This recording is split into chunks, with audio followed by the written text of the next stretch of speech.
The Dawn Runner came out of hyperspace at the wrong angle, shaking so hard that the bolts in the ceiling rattled like teeth.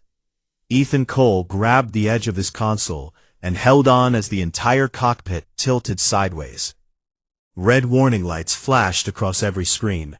The navigation system was dead. The backup was dead. Even the little green light that told him the coffee machine was working had gone dark.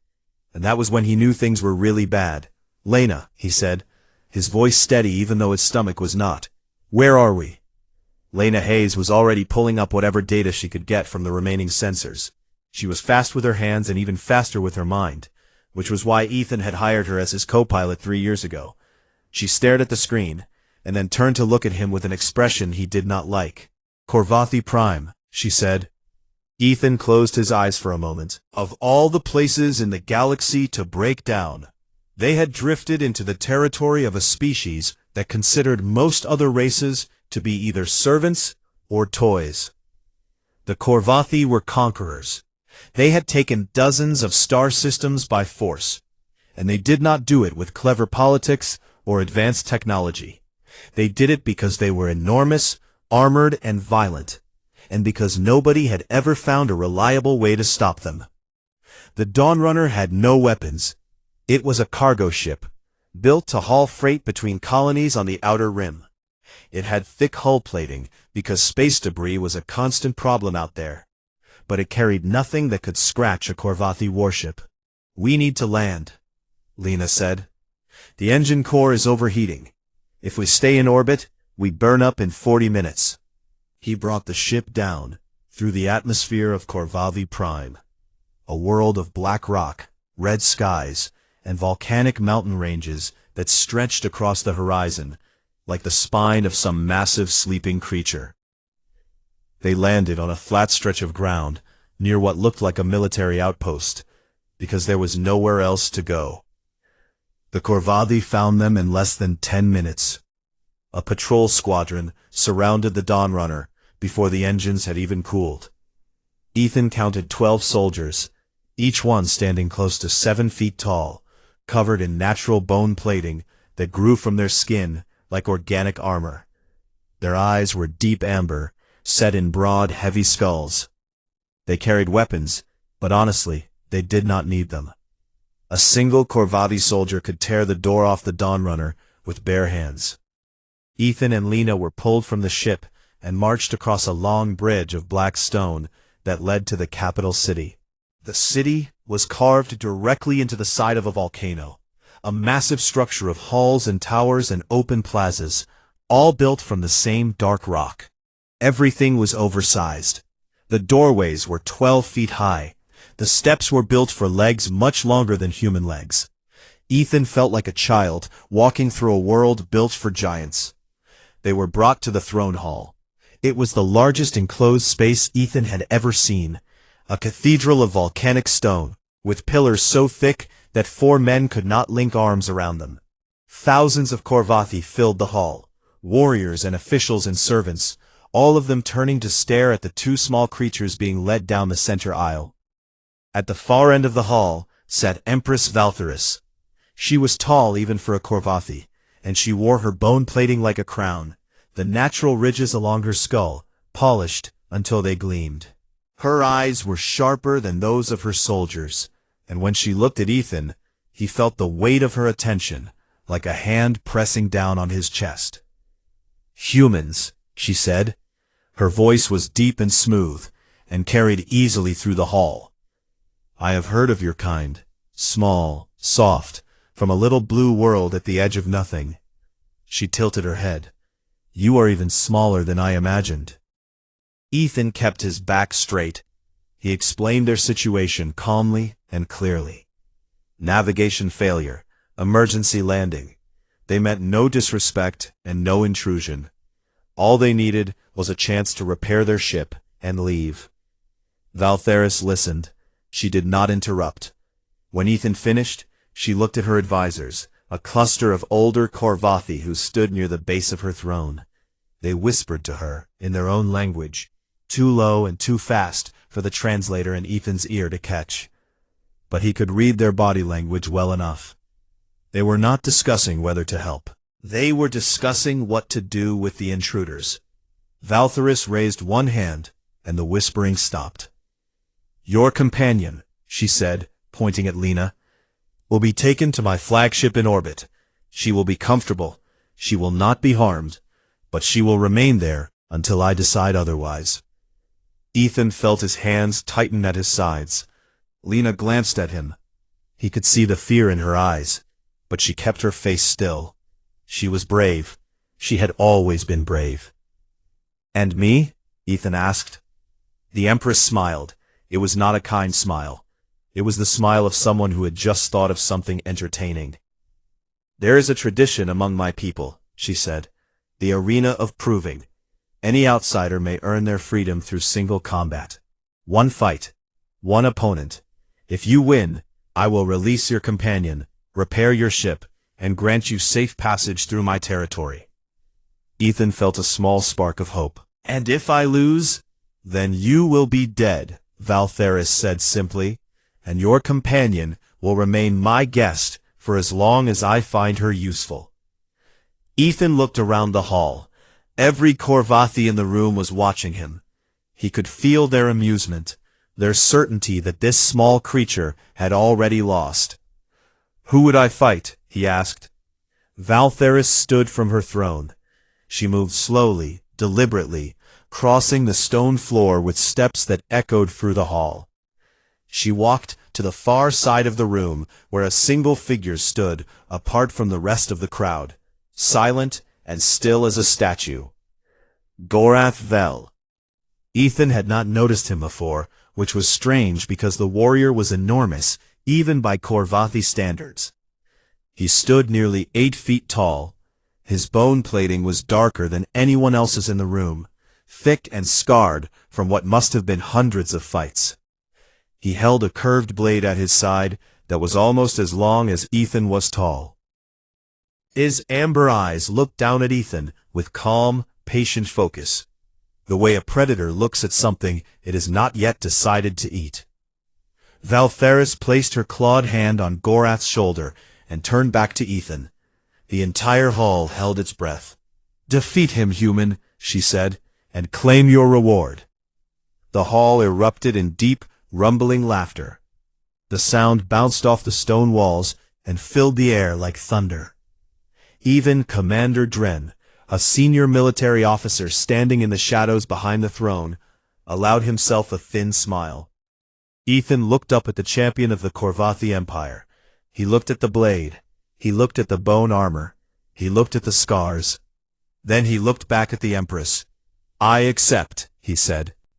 The Dawnrunner lifted off from Korvathi Prime as the sun was setting behind the volcanic ridge. The sky burned deep red and orange, and the black stone towers of the capital city threw long shadows across the landing field. Ethan sat in the pilot's seat, his hands on the controls, his bruised body protesting every small movement. Lena sat beside him, running through the startup sequence with the kind of focused calm that came from years of doing dangerous things in uncomfortable places. The new navigation system was better than anything they could have afforded on their own. It hummed quietly, already calculating the fastest route back to human-controlled space. The upgraded hull plating added weight to the ship, but the Korvathi engineers had also adjusted the thrust compensators to account for it. The Dawnrunner actually flew better than it had before the emergency landing. They cleared the atmosphere and entered the darkness of open space. 2 Korvathi warships appeared on either side of them almost immediately, flanking the Dawnrunner like massive armored escorts. Each warship was easily 100 times the size of their little cargo vessel. Their hulls were covered in the same dark plating that covered the Korvathi themselves, and their weapon systems were visible along every surface, rows and rows of energy cannons that could reduce a small moon to rubble. But the warships did not fire. They did not even hail. They simply held formation, one on each side, as the Dawnrunner flew through Korvathi space at a steady cruising speed. "Honor guard," Lena said quietly, watching them on the scanner. "Or warning," Hard to tell which. Maybe both, Ethan said. They flew in silence for a while. The stars of Korvathi space drifted past, each one a system that the Empire had claimed through force. Out here, the Korvathi were not just warriors. They were an entire civilization built on the principle that strength was the only thing that mattered. Their cities, their laws, their art, their religion, everything pointed back to the same idea. The strong rule, the weak serve. That was the way of things, and it had been the way of things for thousands of years, before humans had even learned to make fire. And now, a human had beaten their champion. Ethan understood what that meant, even if he wished he did not. The fight in the arena had not been a private event. 50,000 Korvathi had watched him bring Gorath Vel to the ground. The story would spread. It was probably already spreading, passed from warrior to warrior, ship to ship, system to system. The details would change with each telling. They always did. But the core of the story would remain the same. A small, soft, unarmored creature from an unremarkable planet had defeated the greatest warrior the Korvathi Empire had ever produced. That story was a weapon. It was a shield. It was a target painted on the back of every human in the galaxy. The escort warships peeled away when the Dawnrunner reached the border of Korvathi territory. They turned smoothly, their massive forms catching the light of a nearby star. And then they were gone, swallowed by the darkness. Ethan watched them disappear on the scanner and felt something loosen in his chest. They were out. They were free. Lena set the autopilot and leaned back in her chair. She looked at Ethan for a long moment, studying his face the way she studied star charts, looking for the details that other people missed. "Are you all right?" she asked. Ethan thought about the question. His shoulder was dislocated, though he had not told Lena that yet. His right knee was swollen and stiff, and the cut above his eye had reopened during takeoff and was slowly bleeding into his eyebrow. His hands ached from gripping the weighted cords so tightly during the fight that the muscles had cramped and not yet released. "I am alive," he said. "That counts for something." Lena pulled out the medical kit and got to work on his shoulder. She had steady hands. He had always trusted her steady hands. She popped the shoulder back into place with a quick, practiced motion that made him gasp and then go very still as the pain washed through him and slowly receded. While she wrapped his ribs with a compression bandage, she told him everything that had happened aboard the flagship. The cell had been comfortable, almost suspiciously so. Dren had visited her twice. The first time, he had asked general questions about human military capabilities, questions that Lena had deflected without giving anything useful. The second time, he had been more honest. "He told me that the Empress has enemies inside her own command structure," Lena said. "He did not say he was one of them, but he did not have to. He wanted your fight to go exactly the way it did. A public humiliation for Valtheris, something that would weaken her position." "So we were pawns," Ethan said. "We were alive pawns," Lena corrected. "There are worse things to be." She finished with his ribs and sat back. The Dawnrunner hummed around them, a quiet, steady sound that felt like home. "Dren's warning," Ethan said. "The one about not underestimating humanity again. What do you think it means?" Lena was quiet for a moment. "I think it means the Korvathi are going to start studying us. Really studying us. Our biology, our history, our wars, our technology. They have been ignoring us because they thought we were too small and too weak to matter. That changes the equation." Ethan reached into his pocket and pulled out the stone token that Gorath had given him. He turned it over in his fingers, feeling the etched symbol on its surface. A personal mark from the greatest warrior of the Korvathi Empire. He wondered what Gorath was doing right now. Sitting alone in the medical bay, perhaps, replaying the fight in his mind. Trying to understand how the world he knew had shifted beneath his feet. Ethan slipped the token back into his pocket. It felt heavier than it should. "I was afraid," he said. Lena looked at him. "The whole time," he continued, "from the moment the horn sounded until the moment Gorath went down, I was terrified. My hands were shaking. My legs wanted to stop. Every part of me wanted to run." "But you did not run," Lena said. "No, I did not. And that is the thing Gorath does not understand. The Korvathi train fear out of their warriors. They raise their fighters to feel nothing in combat. No doubt, no hesitation, no fear. And they think that makes them stronger." Ethan paused. "But fear is what kept me alive in that arena. Fear kept me sharp. Fear kept me moving when my body wanted to quit. The Korvathi do not practice fighting through fear because they have never had to feel it. Gorath lost because he met an enemy who was afraid and fought anyway." Lena said nothing. She did not need to. She understood. The Dawn Runner reached the hyperspace jump point. Ethan entered the coordinates for home and felt the engines build power beneath his feet, a low vibration that climbed through the hull and settled in his bones. Behind them, Korvathi Prime was a distant speck of light among a billion other specks. Somewhere on that world, Empress Valtheris was assembling her war council and giving orders to learn everything there was to know about the species called humans. Somewhere, in a corridor of the palace, Gorath Vel stood alone, holding a scrap of weighted cord in his massive fist, turning it over and over, the way Ethan had done the night before the fight. Somewhere in the shadows of the command structure, Dren was making plans of his own, plans that involved humans in ways that Ethan could not yet see. The galaxy was changing. It had been changing for a long time, slowly, in ways that most species barely noticed. But today, in a volcanic arena on a world of black stone, something had shifted. A small crack had appeared in the wall of certainty that the Korvathi had built around themselves. And through that crack, a new kind of light was coming in. The hyperspace drive engaged. The stars stretched into long white lines and then dissolved into the blue-white tunnel of faster-than-light travel. The Dawn Runner leaped forward and left Korvathi space behind. Ethan closed his eyes and let himself sleep for the first time in 3 days. His body was broken in a dozen small ways. His hands still ached.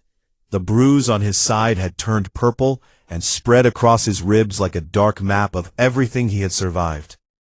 But his breathing was steady, and the ship was pointed toward home, and beside him, Lena was safe. On a small blue planet circling an ordinary yellow star, the species called humanity went about its day. People woke up and went to work. Children went to school. Ships launched from orbital stations carrying cargo and passengers and mail. Nobody on Earth knew what had happened on Korvathi Prime. Nobody knew that a cargo runner named Ethan Cole had stood alone in an alien arena and refused to fall down. But they would find out. In time, they would all find out. Because humanity had always been this way. Not the strongest, not the fastest, not the biggest or the most advanced or the most feared, but stubborn, relentless, capable of things that made no sense to species that measured worth in size and strength alone. The universe was vast and old, and filled with empires that counted their power in conquered worlds and broken enemies. But somewhere in the dark between stars, a little ship called the Dawn Runner was carrying 2 humans home, and one of them had a stone token in his pocket, and a bruise the size of a planet, and a story that would change everything. The galaxy had not been watching humanity. They carried Ethan out of the arena because he could no longer walk on his own. 2 Korvathi attendants lifted him between them as carefully as if he were made of paper, and he supposed that to them he was. They brought him back to his holding quarters beneath the arena and laid him on the stone bench. Sorith appeared with a basin of warm water and strips of clean cloth for bandages. The young attendant worked in silence, cleaning the cuts on Ethan's face and wrapping the worst of his injuries.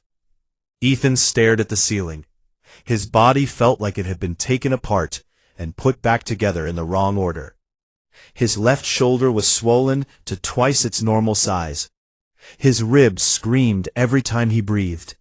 There was sand in places he did not want to think about. But he was alive, and that was more than anyone on this planet had expected. "You should rest," Sorith said. "Is Lena safe?" Ethan asked. Sorith paused. "I do not know your companion's situation, but the Empress gave her word before the arena. If the word is kept, your companion will be released." Ethan noticed the careful phrasing. If the word is kept, not when, if.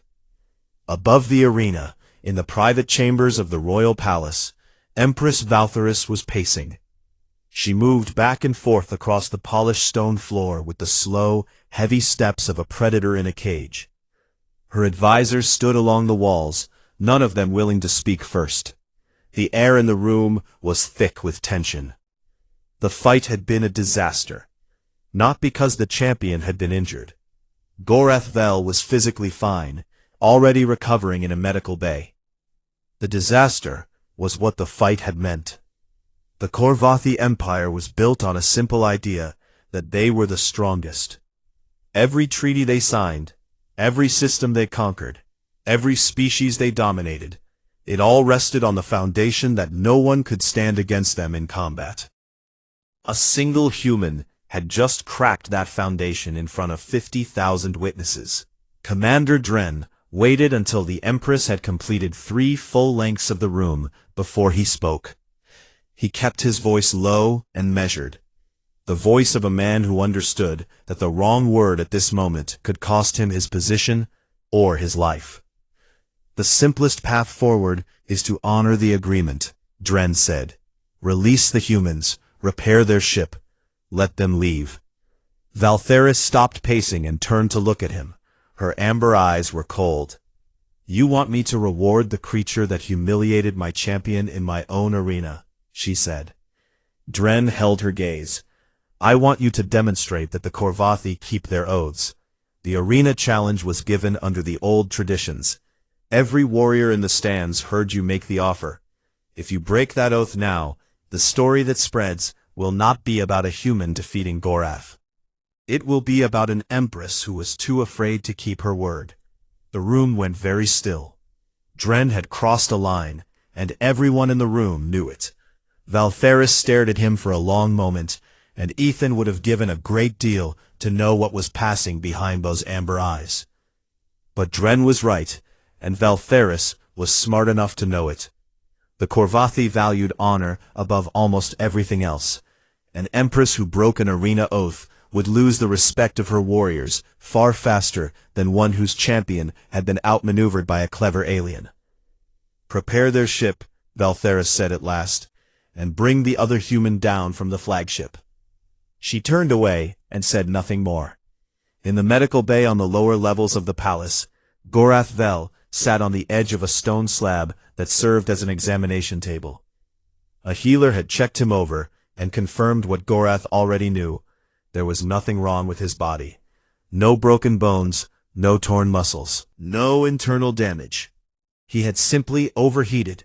His own armor, the armor that had protected him through 300 victories, had become a prison that trapped his body's heat until his muscles shut down. The healer told him that no Korvathi fighter had ever been forced to confront this weakness, because no Korvathi fight had ever lasted long enough for it to matter. The human had not beaten Gorath through strength or skill or luck. He had beaten him by changing the rules of the game entirely. Gorath sat with this knowledge for a long time. Then he stood and walked to the holding quarters beneath the arena. Ethan was lying on the bench when the door opened. He looked up and saw the champion filling the entire doorway, his dark bone plating catching the light from the fire basin in the corridor. Ethan's body tensed. He could not help it. Every instinct in him screamed danger. But Gorath was unarmed. His hands hung at his sides. If anything, it was thoughtful. The expression of someone working through a problem they had never encountered before. The two of them looked at each other in silence for what felt like a very long time. "How did you know?" Gorath asked. His voice was deep, but quiet, barely above a rumble. Ethan sat up slowly, wincing as his ribs protested. He told Gorath the truth. He explained about persistence hunting, about the grasslands of Earth, about how ancient humans had chased their prey not by being faster or stronger, but by being able to run longer.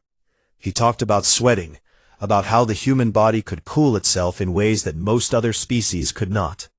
He explained that he had watched the fights from his cell the night before and had recognized the pattern. The Korvathi were sprinters, explosive, devastating, and built for short battles, but they were not built for endurance. Gorath listened without interrupting. When Ethan finished, the champion was quiet for a moment. "In 300 fights," Gorath said, "you are the first opponent who treated me with respect." Ethan frowned. He did not understand. Gorath explained. Every warrior who had ever faced him in the arena had tried to prove they were stronger than him. They came at him with bigger weapons, heavier armor, louder war cries. They tried to match his power with their own, and they all failed, because no one was stronger than Gorath Vel. That was simply a fact. But Ethan had not tried to be stronger. He had looked at Gorath and seen what he actually was, not a monster, not an unbeatable god, but a living creature with a body that had limits like any other. He had studied those limits and found a way to use them. He had respected Gorath enough to take him seriously, to fight him with intelligence instead of pride. "That," Gorath said, "is why you are alive." He reached into a pouch on his belt and placed something on the bench beside Ethan. It was a small token carved from dark stone, roughly the size of a coin. On it was etched a symbol that Ethan did not recognize. "My personal mark," Gorath said. "If you carry this in Korvathi space, no warrior of my house will raise a weapon against you." Ethan picked up the token. It was warm from being pressed against Gorath's body. He closed his fingers around it. "Thank you," he said. Gorath nodded once. "The Empress will keep her word. I will see to it." He turned and ducked through the doorway, and his heavy footsteps faded down the corridor. Hours later, a shuttle brought Lena down from the flagship. She walked into the holding quarters, looking tired, but unharmed. And when she saw Ethan sitting on the bench covered in bandages and bruises, she stopped in the doorway and let out a breath she had apparently been holding for 3 days. "You look terrible," she said. "You should see the other guy," Ethan replied. She crossed the room and sat down beside him. For a moment, neither of them spoke. "Dren talked to me," Lena said quietly. "Before they put me on the shuttle, he told me something." "What?" "He said the Korvathi have underestimated humanity. He said that mistake will not be made again." She looked at Ethan. It was not a threat, but it was not friendly either. Ethan nodded slowly. He understood what Dren was saying. The fight in the arena had not ended anything. It had started something. The Korvathi were paying attention now. Whether that was good or bad for humanity, he could not say. "The ship is ready," Lena said. "They repaired it. Actually, I think they upgraded it. The hull plating is thicker than before, and the navigation system is completely new." Ethan almost smiled. Korvathi engineers were apparently incapable of doing anything halfway, even when fixing an enemy's ship. It was hard not to respect that, even if the situation was terrifying. He stood, slowly, painfully, and picked up the stone token Gorath had given him. He slipped it into his pocket. They took Ethan underground. The holding quarters beneath the arena were carved from the same black volcanic stone as everything else on this world, cold and rough and smelling faintly of sulfur. His room had a single stone bench, a basin of water, and a narrow slit in the wall that served as a window. Through it, he could see down into the arena floor below, a wide circle of dark sand surrounded by rising tiers of stone seats. A match was already underway. Two Korvathi warriors circled each other in the pit, each carrying heavy-bladed weapons. The fight lasted less than a minute. One warrior feinted left, and then drove his blade upward under the other's arm, finding the gap between the bone plates. The loser crumpled. The winner raised his weapon. The crowd roared like a living thing. Ethan watched. He did not look away. A Korvathi attendant arrived at his door later that evening. His name was Soreth, and he was younger than most of the warriors Ethan had seen, with lighter bone plating and a quieter voice. He was assigned to prepare combatants for the arena, and he brought with him a tray of food that Ethan could not identify, and a skin of water that tasted like metal. "You are the human," Soreth said. It was not a question. "That is me," Ethan replied. Soreth looked at him for a long time. Ethan could tell the young Korvathi was trying to understand how a creature this size had agreed to step into the arena against Gorath Vel. There was no mockery in his expression. If anything, there was something close to pity. "Every off-worlder who has entered the arena of proving has died," Soreth said. "Most within the first minute. A few lasted longer. None survived. I tell you this not to frighten you, but because I believe you should understand what tomorrow holds." Ethan nodded. "Tell me the rules." The arena provided an armory of weapons for each combatant to choose from. Hand-to-hand combat was allowed. The fight ended only when one fighter was dead or physically unable to continue. There was no surrender, no forfeit. The crowd would riot if anyone tried to stop a match before it was finished. The arena was sacred to the Korvathi. It was where they proved who they were. Ethan thanked Soreth and asked to be left alone. When the door closed, Ethan sat on the bench and pressed his hands together. They were shaking. He let them shake. There was no point pretending he was not afraid. He was a cargo runner, not a soldier. He had served in the Marines years ago, and he had been in fights before, real ones, the kind where people got hurt. But nothing in his past had prepared him for this. He was a force of nature wrapped in bone and muscle. But Ethan had one thing that Gorath did not: the need to survive for someone other than himself. He thought about Lena, locked in a cell on the flagship above. She was counting on him. She would never say it, because that was not who she was, but he knew it. If he died in the arena tomorrow, she would spend the rest of her life as a prisoner on an alien warship, and nobody back home would ever know what had happened to either of them. He pushed the fear down. Not away. Down. He would use it tomorrow. Ethan moved to the window and watched. Over the next several hours, 6 more matches took place in the arena below.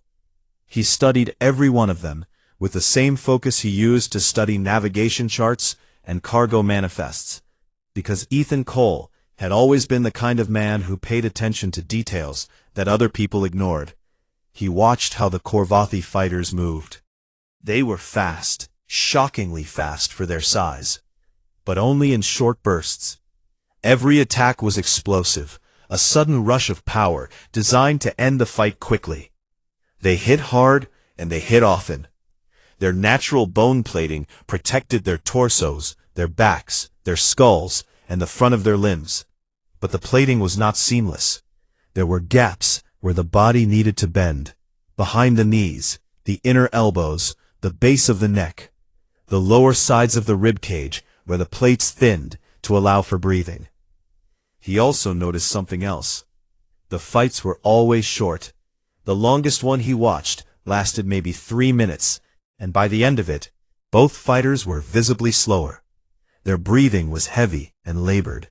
Sweat did not appear on their skin, because the Korvathi did not sweat the way humans did. Their bone plating trapped heat against their bodies, like a suit of armor sitting in the sun. They overheated. Ethan sat back on the bench and closed his eyes. A memory surfaced from somewhere deep. A class he had taken in school, years ago. A teacher talking about how ancient humans used to hunt on the African grasslands. They were not the fastest animals. They were not the strongest. But they could run for hours under the open sun because their bodies could cool themselves through sweating. They would chase a deer or an antelope across the plains, not to catch it, but to keep it running until the animal's body overheated and it collapsed. Persistence hunting, the first and oldest weapon of the human species. Ethan opened his eyes. He asked Soreth to take him to the armory. The young attendant led him through a long stone corridor lined with weapons of every kind. Massive blades, warhammers with heads the size of a man's torso. Heavy shields built to withstand the impact of a charging Korvathi warrior. All of them were built for Korvathi hands and Korvathi strength.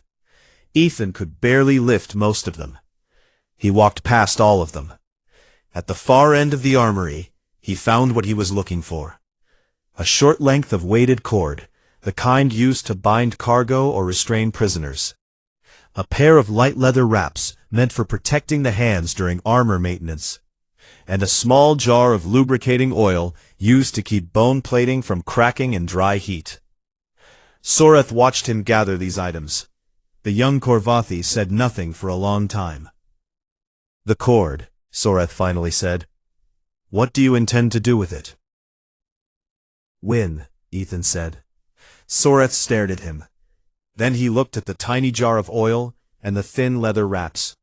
The attendant's expression shifted from confusion to something that looked almost like sorrow. He believed the human had simply chosen to die with dignity, rather than be butchered trying to swing a weapon he could not control. "The match begins at sunrise," Soreth said quietly. "I will come for you when it is time." He turned and left. Ethan heard the heavy door close behind him. The holding quarters were silent after that. The arena above was empty now. The crowds gone home, the sand raked clean for tomorrow.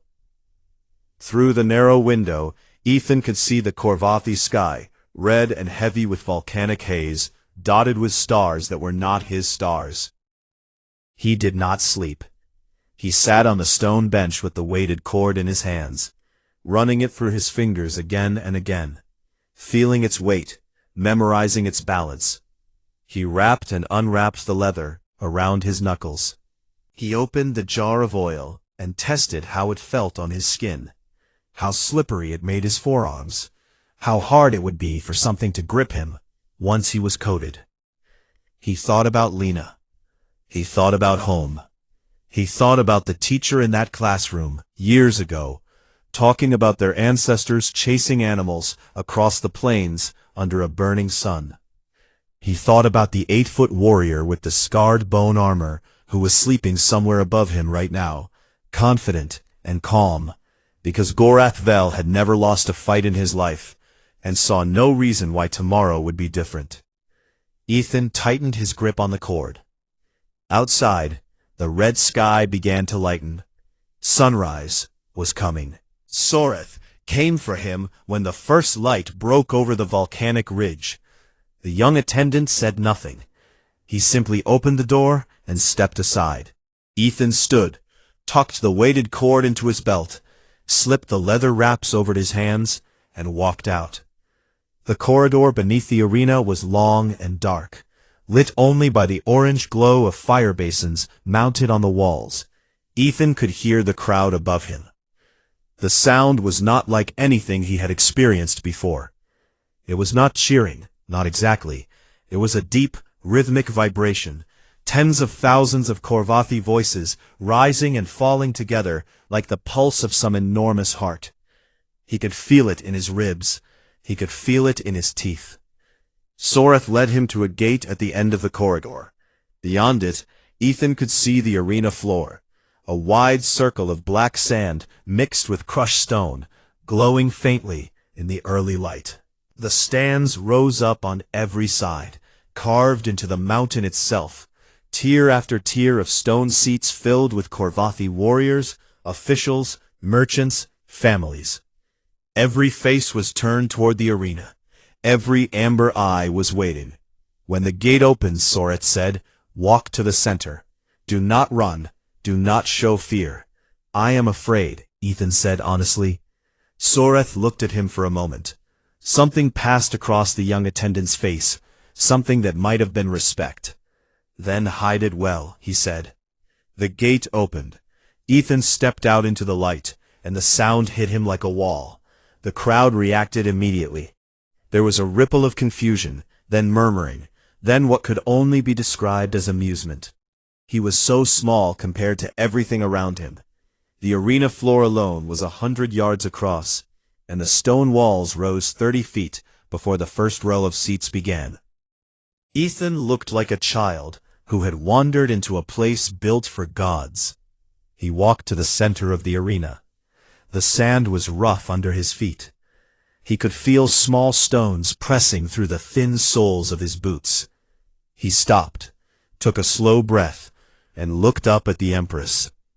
Valtharis sat on her raised platform on the north side of the arena, surrounded by crimson banners that snapped in the hot wind. Commander Dren stood behind her, his broad arms folded across his chest. The Empress looked down at Ethan with the same amused expression she had worn in the throne hall, as if she were watching a small animal perform a trick. Then the opposite gate opened, and Gorath Vel stepped into the arena. The crowd erupted. The champion was even more terrifying in daylight. His bone plating, dark as burnt iron, covered his body in overlapping ridges that caught the light and threw sharp shadows across his massive frame. His arms were thicker than Ethan's entire torso. He moved with the slow, deliberate confidence of a creature that had never once been given a reason to doubt itself. In his right hand, he carried his curved blade, a weapon that could split stone. Gorath walked to the center and stopped 10 paces from Ethan. He looked down at the human. There was no cruelty in his eyes. There was no anger. There was only the calm focus of a professional, doing what he had done 300 times before. The arena fell silent. A horn sounded, deep, long, shaking the sand beneath their feet. The fight began. Gorath moved first. He closed the distance between them in 3 massive strides, faster than something that large had any right to be, and brought his blade down in a sweeping arc, aimed at Ethan's skull. Ethan threw himself sideways and felt the blade pass so close that it stirred the hair on his head. The weapon struck the arena floor and sent a spray of black sand and shattered stone into the air. The crowd screamed. Ethan rolled and came up running, not away from Gorath, but to the side, circling, keeping distance. Gorath turned and swung again, a lateral sweep that would have cut Ethan in half at the waist. Ethan ducked. The blade passed over him. He felt the wind of it on his back. He kept moving. Gorath pressed forward, attack after attack, each one devastating.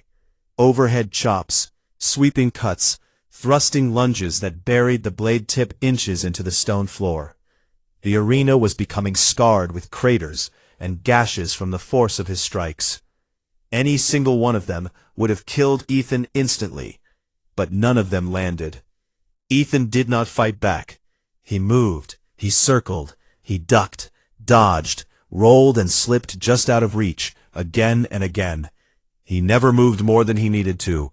He never wasted energy on unnecessary motion. He watched Gorath's shoulders, because the shoulders always moved before the arms, and the arms always moved before the blade. He counted the rhythm. 1, 2, swing, recover. 1, 2, swing, recover. 5 minutes passed. The crowd began to murmur. Fights in this arena did not last 5 minutes. They lasted seconds, or at most, a minute or two. The spectators shifted in their seats and exchanged glances of confusion. 10 minutes. Gorath was still pressing, still attacking with enormous power. But Ethan could see the change. The champion's breathing was deeper. His recovery between strikes was a fraction longer. The bone plating that protected him so well was also trapping every bit of heat his body generated, and his body was generating a great deal of heat. The Korvathi had no way to cool themselves efficiently. They did not sweat.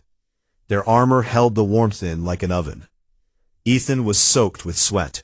His muscles were burning. He had taken a glancing blow to his left side that would leave a bruise the size of a dinner plate, and his lungs felt like they were filled with hot sand. But he was still moving.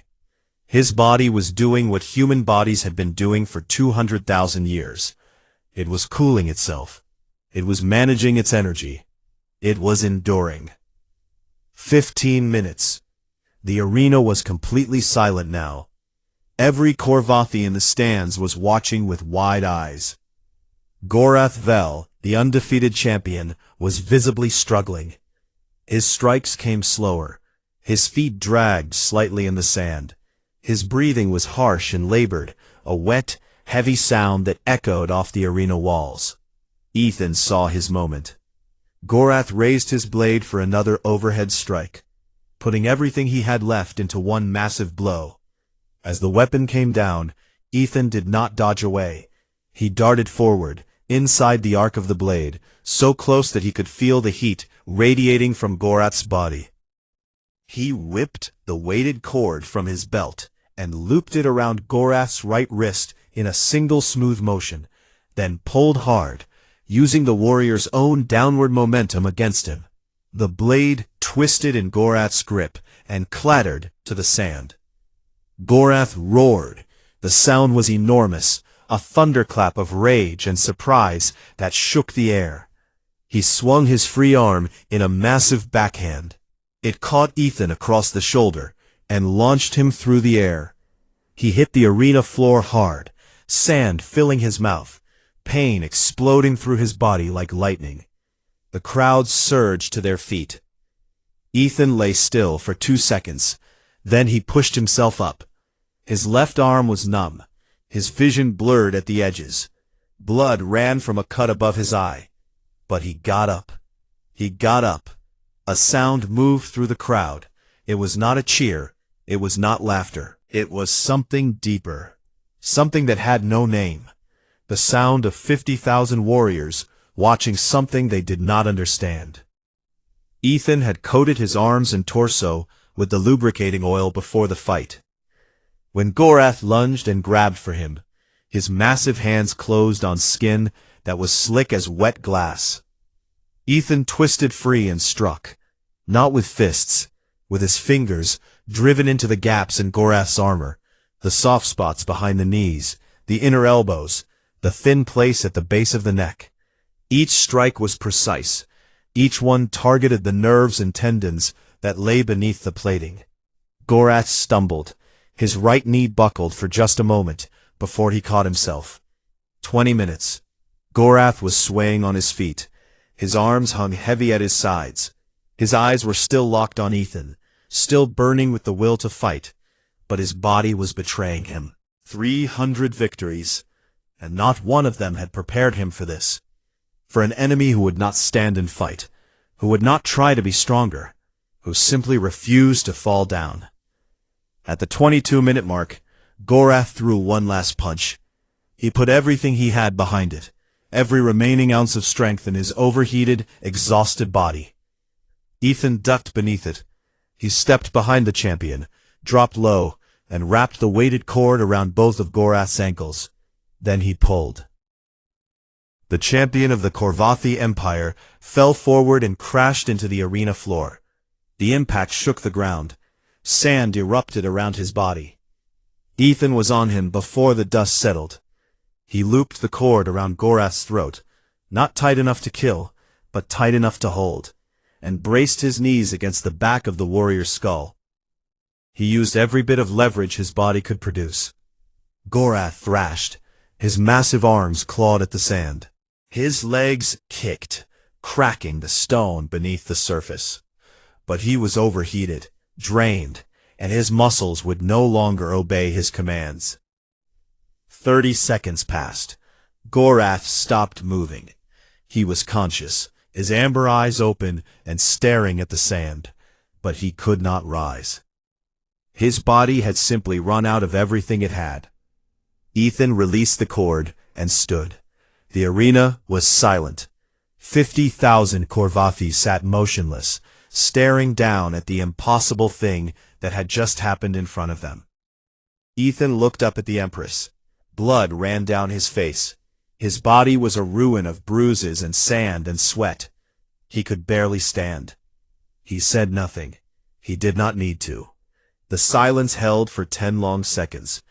Then, from somewhere deep in the stands, a single Korvathi began to strike his fist against the stone seat in front of him. The sound was slow and heavy, like a heartbeat. Another joined. Then another. Then 100 more. The rhythm spread through the arena like a wave, until the entire Colosseum shook with it. The sound of 50,000 fists beating against stone. A tribute that had not been given to an outsider in the entire history of the Korvathi Empire. Ethan stood alone in the center of the arena, and let the sound wash over him. His legs trembled. His vision swam. But he did not fall.